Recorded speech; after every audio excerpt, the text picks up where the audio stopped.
हरे कृष्णा, राधे राधे। आज हम पढ़ेंगे श्री कृष्ण लीला पुरुषोत्तम भगवान नामक पुस्तक के अध्याय 11 वत्सासुर तथा बकासुर वध। जब वे यमल अर्जुन वृक्ष वज्रपात के समान आवाज करते हुए पृथ्वी पर गिर पड़े तो नंद महाराज सहित गोकुल के सारे निवासी उस स्थान पर आए। उन्हें विस्मय हो रहा था कि ये दोनों विशाल वृक्ष अकस्मात किस तरह गिरे, क्योंकि उन्हें इनके गिरने का कोई कारण नहीं मिल रहा था। अतः वे सभी अचंभित थे। जब उन्होंने यशोदा द्वारा उखल से बांधे गए बाल कृष्ण को देखा तो वे सोचने लगे कि हो ना हो यह किसी असुर की करतूत है, अन्यथा यह कैसे संभव हो सकता है। साथ ही वे अत्यधिक चिंतित भी थे, क्योंकि बालक कृष्ण के साथ ऐसी घटनाएं नित्य ही घट रही थी। जब वयोवृद्ध ग्वाले इस प्रकार सोच विचार रहे थे, तभी खेलने वाले छोटे छोटे बालकों ने आकर लोगों को सूचित किया कि ये वृक्ष श्री कृष्ण द्वारा रस्सी से बंधे उखल खींचे जाने के कारण गिरे हैं।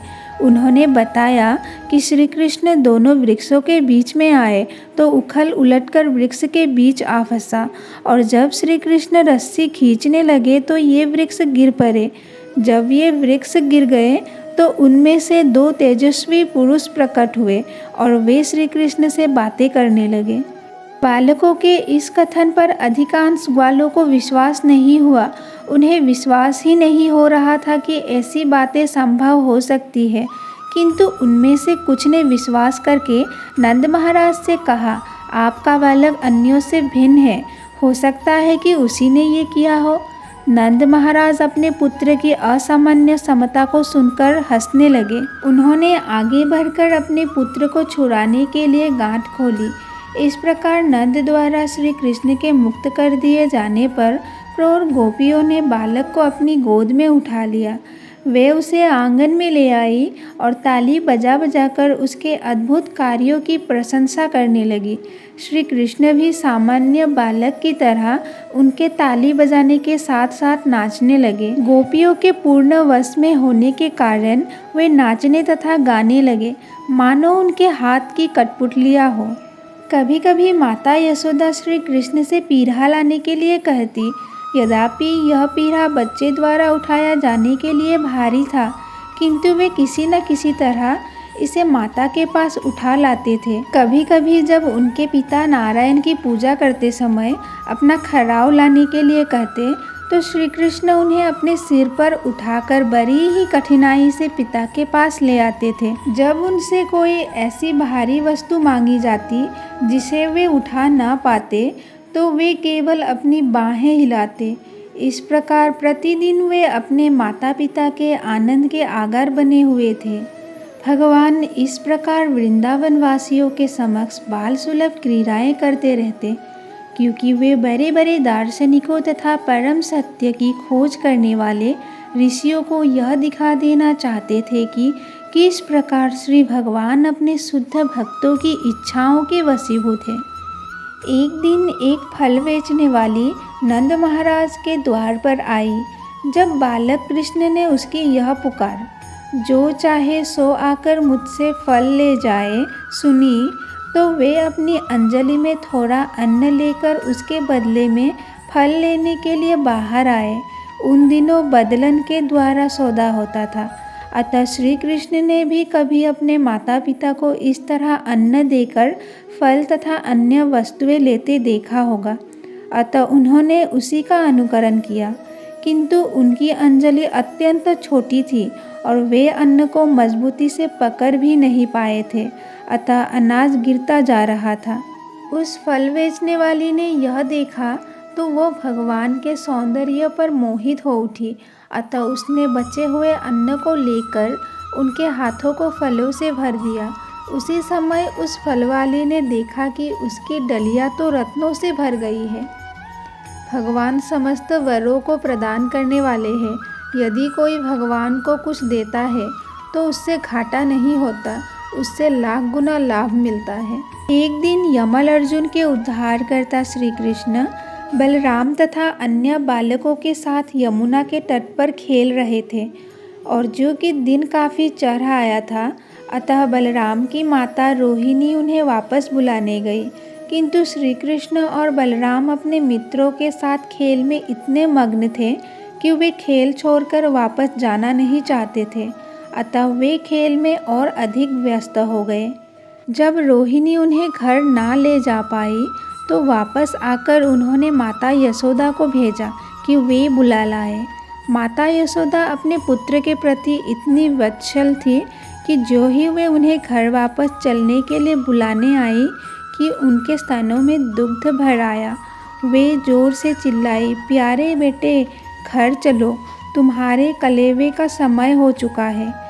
हे कृष्ण, हे मेरे कमल नयन, चलो और मेरा दुग्ध पियो। अब बहुत खेल चुके, अब तुम भूखे होगे। मेरे नन्हे मुन्ने, इतनी देर से खेलते खेलते तुम थक गए होगे। उन्होंने बलराम को भी इसी तरह पुकारा। अपने कुल की शान, अपने छोटे भैया श्री कृष्ण के साथ तुरंत घर चलो। तुम सुबह से खेल में लगे हो और अब थक गए होगे। चलो और घर पर अपना कलेवा कर लो। तुम्हारे पिता नंदराज तुम्हारी प्रतीक्षा कर रहे हैं। उन्हें भोजन करना है, अतः तुम लौट चलो जिससे वे भोजन कर सके। ज्यों ही श्री कृष्ण तथा बलराम ने यह सुना कि नंद महाराज उनकी प्रतीक्षा कर रहे हैं और उनके ना रहने से भोजन नहीं कर पाए, वैसे ही वे लौट पड़े। उनके अन्य साथी उल्हाना देने लगे, श्री कृष्ण हमारा साथ उस समय छोड़ रहा है जब हमारा खेल अपनी चरम सीमा पर है। अगली बार हम उसे जाने नहीं देंगे। श्री कृष्ण के साथियों ने पुनः धमकी दी कि वे उसे फिर से अपने साथ नहीं खेलने देंगे। श्री कृष्ण डर गए और घर ना जाकर वे बच्चों के साथ फिर से खेलने लगे। उस समय माता यशोदा ने उन बच्चों को डांटा और श्री कृष्ण से कहा, कृष्ण, क्या तुम अपने को राह चलता बालक समझे हो? क्या तुम्हारा घर नहीं है? चलो अपने घर चलो। मैं देख रही हूँ कि सुबह से खेलते रहने से तुम्हारा शरीर गंदा हो गया है। चलो घर चलकर स्नान करो। साथ ही आज तुम्हारा जन्मदिन है, अतः तुम्हें घर चलकर ब्राह्मणों को गायों का दान करना है।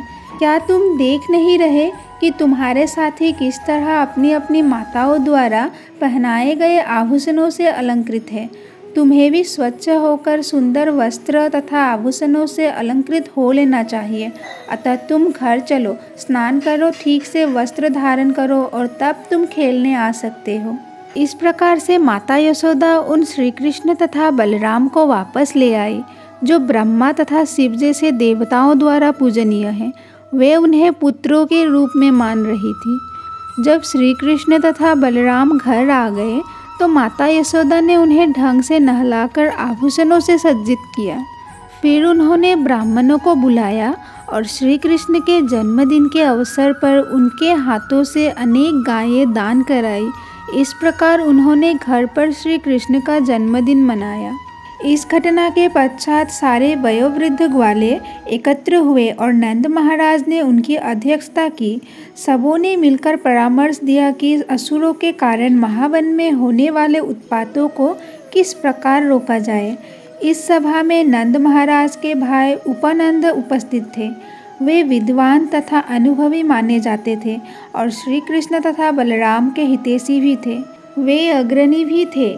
अतः सभा को संबोधित करते हुए बोले, मित्रों, अब हमें यहाँ से दूसरे स्थान पर चले जाना चाहिए, क्योंकि नित्य ही बड़े बड़े असुर आकर शांति भंग कर रहे हैं और वे नन्हे बच्चों को मारने के लिए विशेष प्रयत्न करते रहते हैं। जरा पूतना और श्री कृष्ण के विषय में सोचिए। यह केवल भगवान श्री हरि की कृपा थी कि श्री कृष्ण इतनी बड़ी असुरनी के हाथ से बच गए। इसके पश्चात ववंडर असुर आया, जो उन्हें आकाश में ले गया और भगवान श्री हरि की कृपा से उसकी रक्षा हो पाई और वह असुर शिलाखंड पर गिरकर मर गया। हाल ही में यह बालक दो वृक्षों के मध्य खेल रहा था कि अकस्मात दोनों वृक्ष धमाके से गिर पड़े। फिर भी इस बालक को चोट नहीं आई, अतः भगवान श्री हरि ने पुनः उसकी रक्षा की।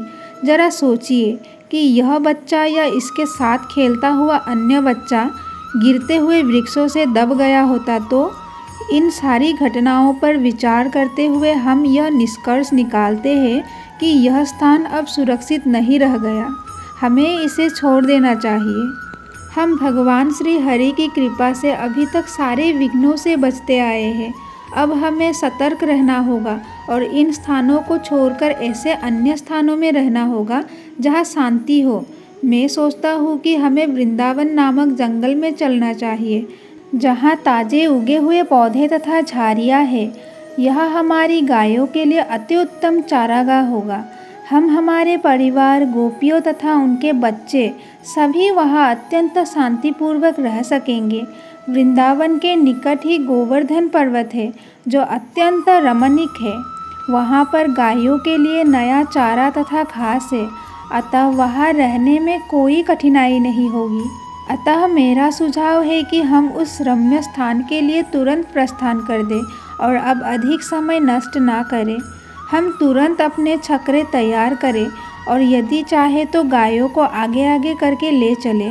उपनंद के भाषण को सुनकर सारे गोपगण तुरंत राजी हो गए और बोले, अब तुरंत चल दिया जाए। फिर सबों ने अपनी गृहस्थी का सामान तथा बर्तन फांडे गाड़ियों पर लाद लिए और वृंदावन जाने के लिए तैयार हो गए। गांव के सारे वृद्ध पुरुष, बच्चे तथा स्त्रियां गाड़ियों पर बैठा दी गई और ग्वाले स्वयं हाथों में धनुष बाण लेकर गाड़ियों के पीछे हो लिए। सारी गायें तथा उनके बछड़े और सांड आगे कर लिए गए और पुरुषों ने धनुष बाण से सज्जित हो इन झुंडों और बैलगाड़ियों को चारों ओर से घेर लिया। वे अपने सींग तथा तुरही बजाने लगे। इस प्रकार घोर शब्द के साथ वे वृंदावन के लिए चल पड़े। और ब्रज की बालाओं का भला कौन वर्णन कर सकता है। वे सब गाड़ियों पर बैठी थी। वे महंगी से महंगी साड़ियाँ पहने थे और आभूषणों से सज्जित थी। वे सदा की भांति श्री कृष्ण की लीलाओं का जाप करने लगी। माता यशोदा तथा रोहिणी पृथक पृथक बैलगाड़ियों पर सवार थी और श्री कृष्ण तथा बलराम उनकी गोद में थे। माता यशोदा तथा रोहिणी छकरों पर सवार थी। वे श्री कृष्ण तथा बलराम से बातें करती जा रही थी और इन बातों का आनंद लेती हुई परम सुंदर लग रही थी।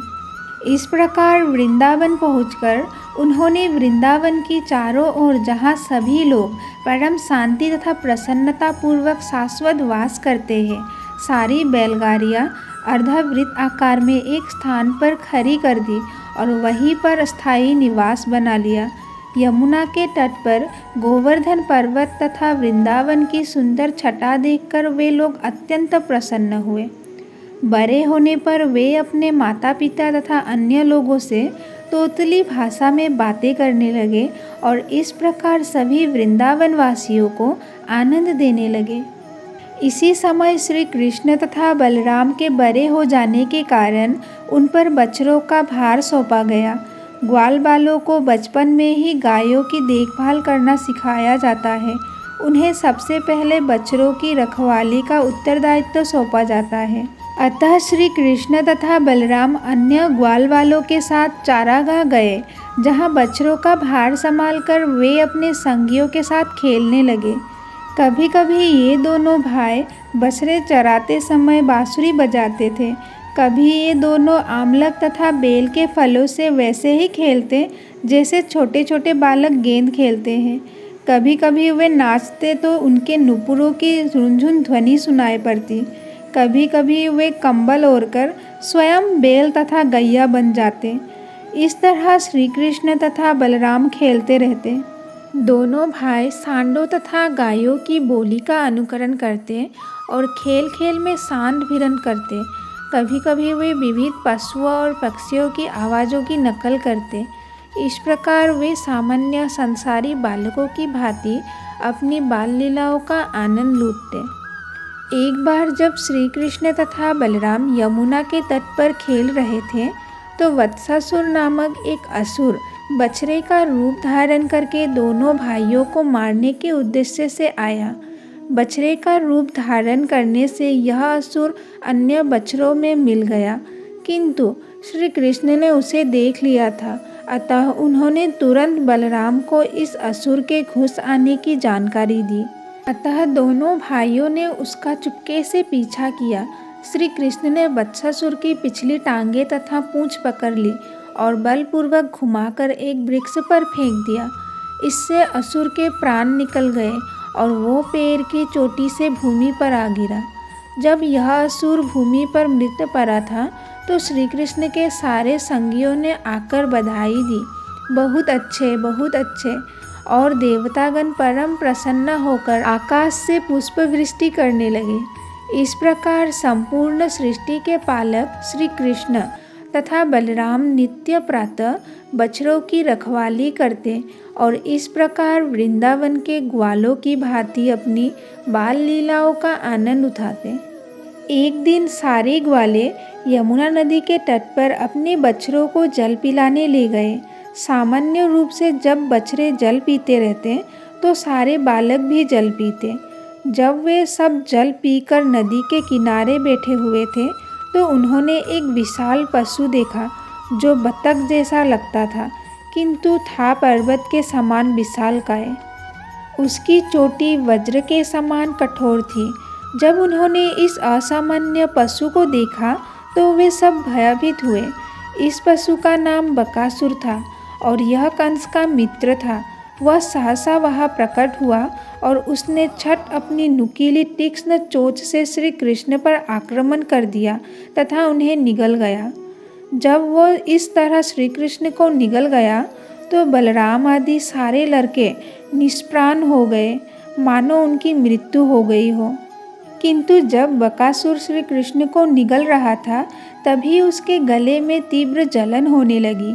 यह श्री कृष्ण के चमकदार तेज के कारण थी। उस असुर ने तुरंत श्री कृष्ण को ऊपर उछाला और अपनी चोंच में भींचकर मारना चाहा। बकासुर यह नहीं जानता था कि यद्यपि श्री कृष्ण नंद महाराज के पुत्र का अभिनय कर रहे हैं तो भी वे सृष्टि के रचयिता ब्रह्मा जी के आदि पिता हैं।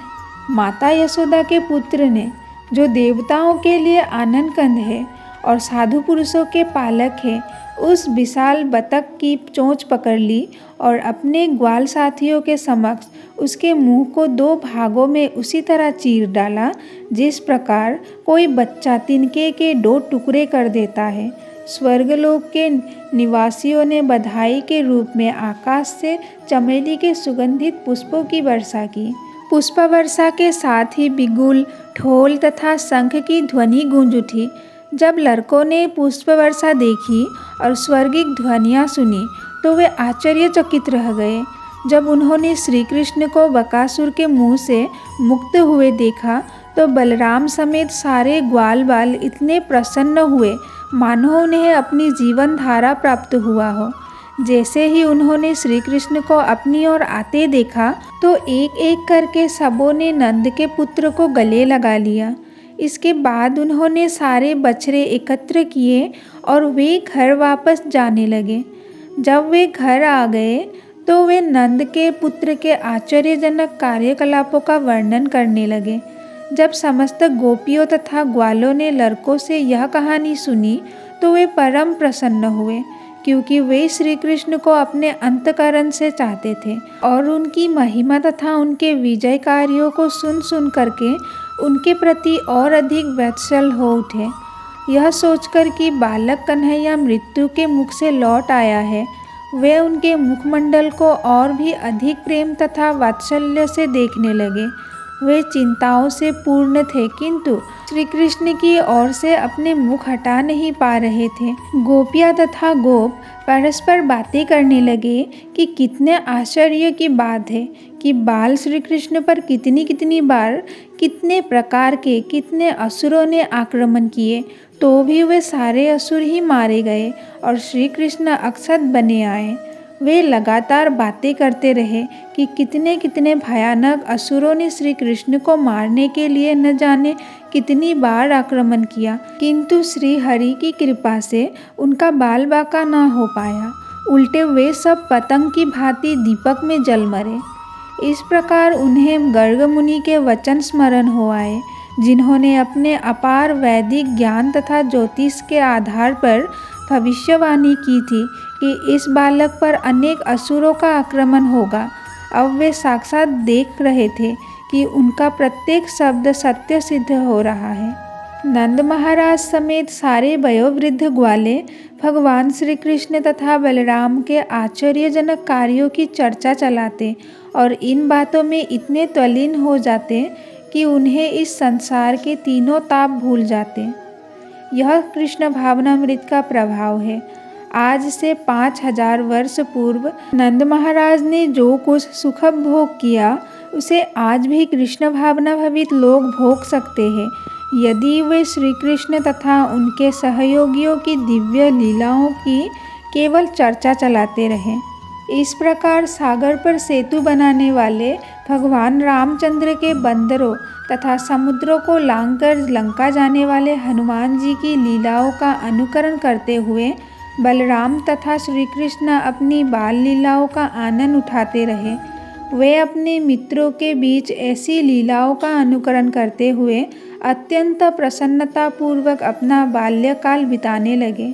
इस प्रकार लीला पुरुषोत्तम भगवान श्री कृष्ण के अंतर्गत वत्सासुर तथा बकासुर वध नामक 11वें अध्याय के भक्ति वेदांत तात्पर्य पूर्ण हुए।